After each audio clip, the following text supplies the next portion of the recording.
Hi, everyone. Welcome. My name is Babette, and I will be your English partner for this lesson. Let's take a look at this text. What we will do is I will read it through about at the pace that a native speaker would, and then we will read it again together a second time, and we will look in more detail at the meaning of the text. So let's read the text. Let's begin. How to Fail and Still Win Big. I recently read the book How to Fail at Almost Everything and Still Win Big by author Scott Adams. Scott is the creator of the Dilbert comic, and he's a serial entrepreneur. I think it's pretty safe to say that he has reached a high level of success, and he knows what he's talking about. So I read his book, looking for insights on how to approach my career, and this was the biggest insight that I found. Goals are for losers. You're probably thinking, whoa, what? I've lived my whole life trying to focus on goals. Yeah, me too. I've been told by the experts to set long-term goals. It's the only way you will succeed in life. But Scott says, if you study people who succeed, you will see that most of them follow systems, not goals. Scott defines goals as reach it and be done objectives. And systems are what you do on a regular basis, with the general expectation of improving. Here are some specific examples he provides. He says, in the world of dieting, losing 20 pounds is a goal, but eating right is a system. In the exercise realm, running a marathon in under 4 hours is a goal, but exercising daily is a system. In business, making $1 million is a goal, but being a serial entrepreneur, that's a system. Goals are rigid pursuits that shut off your awareness of other opportunities, but systems are flexible, and they leave you open to be curious about new ways and better ways of doing things. But with all this goal bashing, we still need to realize that goals are insanely useful, but only in narrow, simplistic, and predictable pursuits. This includes games that are constructed by man and tasks that are short in duration and have a clear purpose. But goals are terrible for long endeavors like personal health and career success. This is because changes happen so fast in today's world. You may have your head down trying to pursue a goal, say trying to obtain a certain position within your company. But by doing so, you're probably missing 5 better opportunities and 5 better companies for career advancement. Okay, we'll stop there and we'll go back to the beginning. The second time, we'll read through in more detail and we'll look at the meaning of some of these highlighted words and phrases. Let's look at this first section. How to Fail and Still Win Big. This is a title. This is the title of the whole article that we are reading. I recently read the book How to Fail at Almost Everything. This is the title of the book that the writer is telling us about. So I here is not me. It is not Babette, okay? Not this I. I here is the writer of this article that we are reading. So this is what's known as first person. So we are inside the head of the writer and looking at things from that writer's point of view. So the writer wants to tell us about this exciting book. So usually the title of a book gives us an idea of what the book will be about. So apparently what it's telling us is that we can fail at a lot of things, almost everything.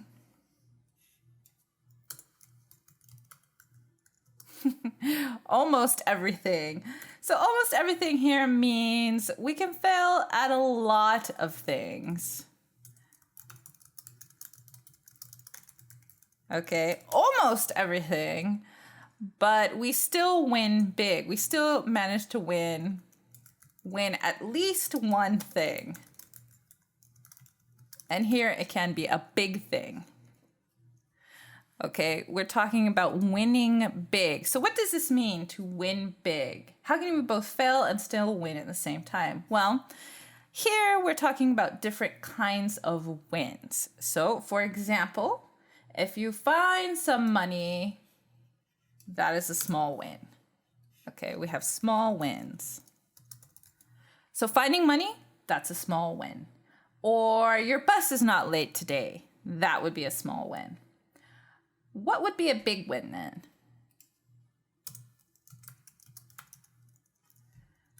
Okay, so what would be a big win? Well, an example would be graduating from university. This is a big win. It took a lot of hard work and it took many years. So we're very lucky. This article is telling us that we can fail at almost everything, remember, but still have a big win. All right, so how do we do that? Well, let's keep reading. Scott is the creator of the Dilbert comic, and he's a serial entrepreneur. I think it's pretty safe to say that he has reached a high level of success and he knows what he's talking about. So Scott is the writer of the book we're reading, and he's famous for creating this comic. It's called Dilbert. And he's also what is known as a serial entrepreneur. Okay, so what is a serial entrepreneur? Well, let's get our whiteboard. So this word is a little tricky to pronounce. I'll repeat it, entrepreneur, and we can break it up into syllables. This might help you. So it's 4 syllables, entrepreneur. I'll say it again, entrepreneur. Okay, so your first instinct might be to pronounce it with a short E, meaning N. That would be incorrect here. It sort of has a short A sound, entrepreneur, entrepreneur. Okay, so what does this mean? Well, an entrepreneur is a big word with a very simple meaning. It means someone who starts a business, all right? But what is a serial entrepreneur? This word, serial. And I'll bring this word together for you.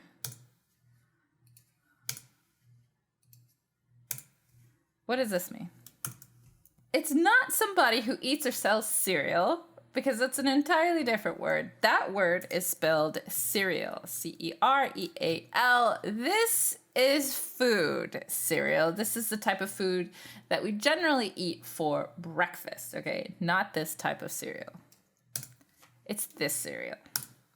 So here, cereal means continuing in an order, like a 1, 2, 3, 4, 5, and so on. So a serial entrepreneur is someone who starts one business after another, or maybe even multiple businesses at the same time. So this is important because in our next sentence, we are going to say, I think it's pretty safe to say that he has reached a high level of success. So because he is famous, we'll go here. So because he is famous for creating a comic, and because he has a lot of experience starting businesses, then we think it's pretty safe to say he has reached a high level of success. So what about pretty safe to say? What does this mean? Well, pretty, the word pretty, is usually used to describe something positive or talk about something positive. It's a very positive word. But here, pretty does not mean attractive people or things. Here, pretty is talking about our verb. Our verb is it's safe to say. So pretty, safe to say, means that we're pretty sure, we're positive that we can probably all agree on whatever I am going to say, right? Because the Dilbert comic writer is famous, because he is a successful businessman, then we can all agree, I'm positive that we can all agree that he has reached a high level of success.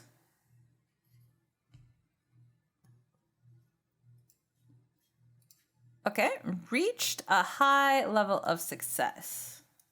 Let's take a look at this one. Reached a high level of success. Let's take a look at this phrase. So reached. Reached can mean a lot of things. When we talk about reached, we can talk about stretching. So stretching our arms out. You reach your arms out. We can also reach or stretch towards our goals. So reaching our goals here would mean to achieve. Reach can also mean achieve.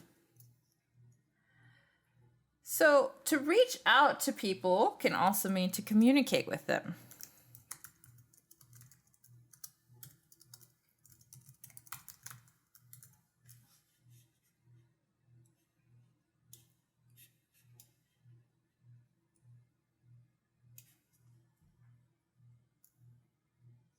So here it's going to mean this one, the second one. Reached means achieve or to attain. And a high level is at the top.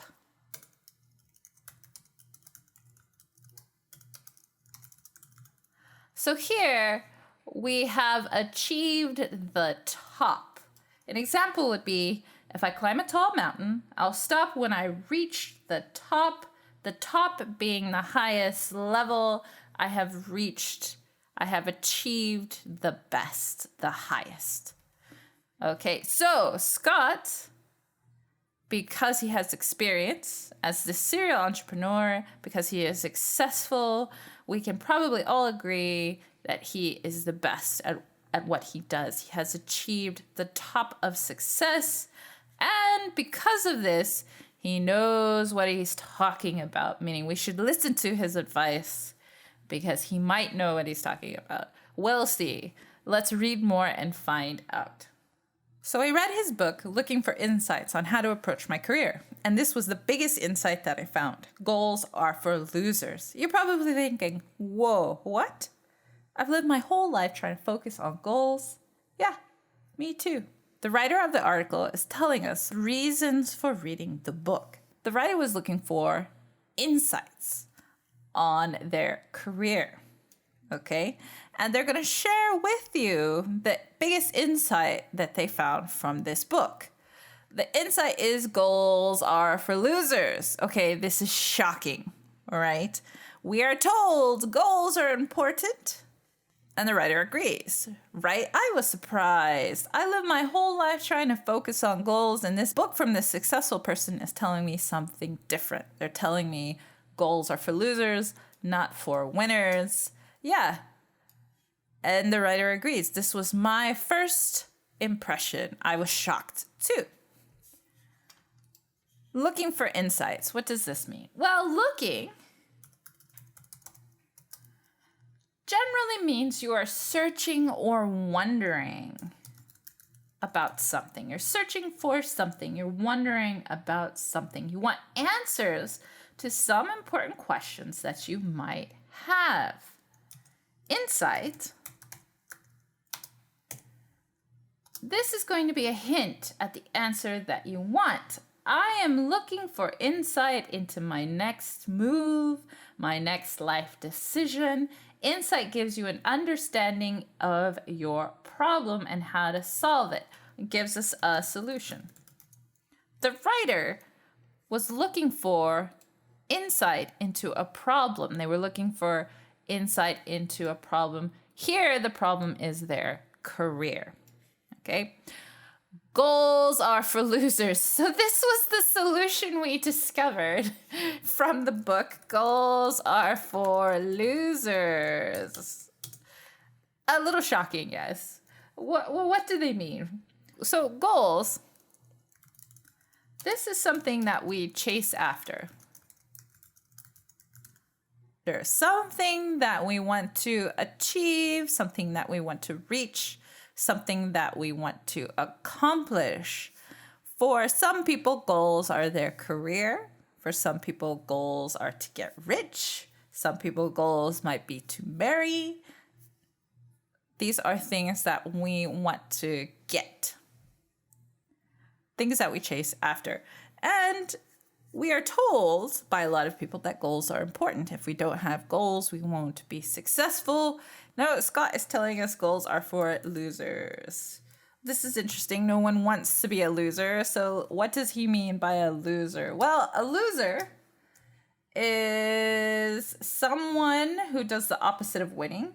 To lose is the opposite of win. A winner is someone who wins. A loser is someone who loses.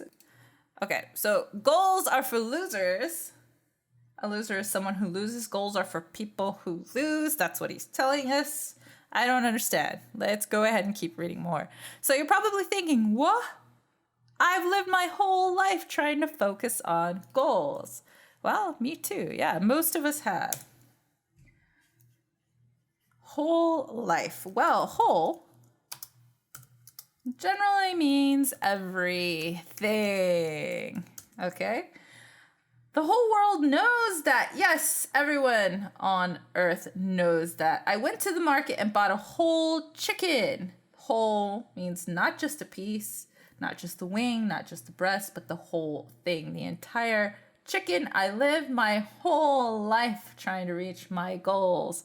My whole life, from the time I was a baby until now.